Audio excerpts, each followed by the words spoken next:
ये देखिए बहुत ही टेस्टी कुल्फ़ी बनकर तैयार हुई है, खाने में बहुत मज़ेदार लगती है। और ये देखिए डिब्बी डिब्बी में भी ये बहुत अच्छे से जमकर तैयार हो गई है। तो आप भी इसे ट्राई कीजिए और अपने परिवार के साथ, फैमिली के साथ इसे एंजॉय कीजिए। आज की वीडियो में मैं आपके साथ शेयर करूंगी bread kulfi recipe. Bread kulfi recipe ये अब तक की सबसे आसान सरल कुल्फ़ी में से एक है। कुल्फ़ी गाढ़े दूध या मलाई या खोए से बनाई जाती है, लेकिन इन सभी महंगी चीज़ों को एक तरफ रखते हुए अगर हम या आप ब्रेड के साथ इसे आजमाएंगे तो आपको वही ऑथेंटिक टेस्ट मिलेगा। ब्रेड कुल्फ़ी बनाने के लिए सबसे पहले ब्रेड की 8 स्लाइस ले लीजिए और इसे किनारों से कट कर लीजिए। ब्रेड की इन किनारों को हमें फेंकना नहीं है, इसे हम बारीक पीस लेंगे तो इससे ब्रेड क्रम्स बन जाएंगे, जो कि हमारी कई रेसिपीज़ में काम आते हैं। जब हम कबाब लगाते हैं ना, कटलेट्स वगैरह कुछ भी बनाते हैं ना, तो ये ब्रेड क्रम्स काफ़ी काम आते हैं, आप जानते ही होंगे।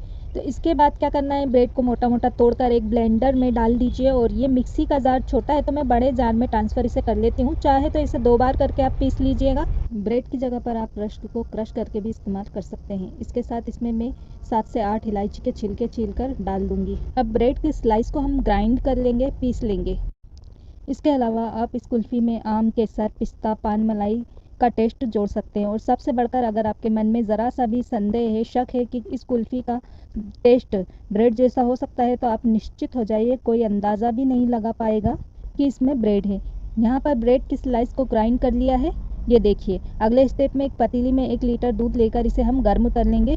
तो फुल क्रीम दूध लेना है और कंटिन्यूस चलाते हुए गर्म करना है। इसे चलाते हुए गर्म करेंगे ना तो इसमें मलाई नहीं जमेगी, हमें इसमें मलाई नहीं चाहिए। तो दूध में एक उबाल आ गया है। अब इसमें हम डालेंगे 1 कटोरी शक्कर। चीनी आप अपनी टेस्ट के हिसाब से 2 से 3 चम्मच कम या ज़्यादा कर सकते हैं। चीनी डालने के बाद इसे अच्छे से मिक्स कर लीजिए। चीनी का ये अंदाज़ा एकदम परफेक्ट है और इसको हमें फिर से 5 मिनट तक कंटिन्यूअस चलाते हुए पकाना है। क्योंकि चीनी डालने के बाद दूध पतला हो जाता है तो इसे हमें वापस पहले वाली कंसिस्टेंसी में लाना है। तो यहाँ पर मैंने दूध को 5 से 7 मिनट के लिए बॉइल्ड किया है, पका लिया है और ये अपनी पहली वाली कंसिस्टेंसी में आ गया है। इस स्टेज पर इसमें हम ऐड करेंगे 1 टीस्पून कस्टर्ड पाउडर। इसे थोड़े से दूध में घोल लीजिए। इसको आप गर्म दूध में घोलेंगे ना तो इसमें गुठलियाँ पड़ जाएंगी, इसलिए नॉर्मल दूध में इसे घोल लीजिए जो रूम टेम्परेचर पर रखा हुआ है। इसे घोलने के बाद एक हाथ से इसे हम दूध में डालेंगे और दूसरे हाथ से हम चम्मच से कंटिन्यूअस चलाते रहेंगे। इससे दूध में गुठलियाँ नहीं पड़ेंगी। ये देखिए, इस तरह अच्छी तरह से चला लीजिए। इसके बाद इसमें हम डालेंगे ब्रेड क्रम्स जो हमने पीस कर रखे थे। डाल करके इसे भी अच्छी तरह से मिक्स कर लीजिए और इसे हम लगातार एक साथ चलाते हुए 4 से 5 मिनट के लिए और पकाएंगे, जिससे कि ये गाढ़ी कंसिस्टेंसी का मिक्सचर बनकर तैयार हो जाएगा। दरअसल दूध में ब्रेड क्रम्ब डालने का मकसद इसे पकाने के वक्त को कम करना है, क्योंकि ब्रेड क्रम्ब की वजह से दूध जल्दी गाढ़ा हो जाता है और हमको दूध को कम देर तक उबालने की ज़रूरत पड़ती है।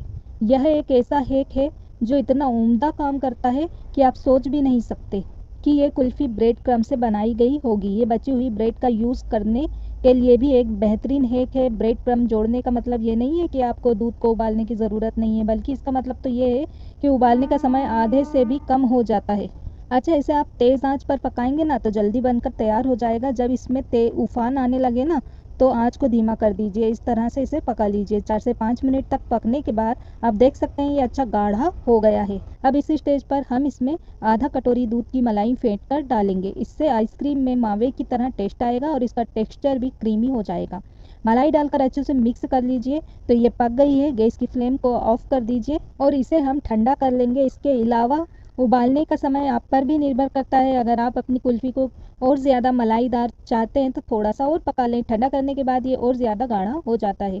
तो ये कंसिस्टेंसी एकदम परफेक्ट है। अच्छा, तो यहाँ पर मिक्सचर को मैंने अच्छी तरह से ठंडा कर लिया है और आप देख सकते हैं कि ये ठंडा होने के बाद और भी ज़्यादा गाढ़ा हो गया है। अब इस मिक्सचर को हम कुल्फ़ी के सांचे में डालेंगे। आपके पास कुल्फ़ी के सांचे ना हो तो आप आइसक्रीम की डिबिया ले लीजिए। इस तरह से मेरे पास कुछ आइसक्रीम की डिबियाँ पड़ी हुई हैं, इसमें ये मिक्सचर भर लूँगी। आपके पास छोटी कटोरी या छोटे ग्लास हो तो आप इसमें भी इसे जमा सकते हैं। तो यहाँ पर मैंने कुल्फ़ी के सांचे और आइसक्रीम की डिबिया में मिक्सचर भर कर रख लिया है। अब इसको हम कवर करके 7 से 8 घंटे के लिए फ्रिज में रख कर जमने के लिए छोड़ देंगे। तो यहाँ पर मैंने कुल्फ़ी को 8 घंटे के लिए फ्रिज में जमाने के लिए छोड़ दिया था और आप देख सकते हैं कि ये बहुत अच्छी तरह से जमकर तैयार हो गई है। और एक कुल्फ़ी मैं आपको निकाल कर दिखाती हूँ। ये देखिए बहुत ही टेस्टी कुल्फ़ी बनकर तैयार हुई है, खाने में बहुत मज़ेदार लगती है। और ये देखिए डिब्बी में भी ये बहुत अच्छे से जमकर तैयार हो गई है। तो आप भी इसे ट्राई कीजिए और अपने परिवार के साथ, फैमिली के साथ इसे एंजॉय कीजिए। और कुल्फ़ी की ये रेसिपी पसंद आई हो तो प्लीज़ वीडियो को लाइक, शेयर और सब्सक्राइब करना ना भूलिए। अल्लाह हाफ़िज़। थैंक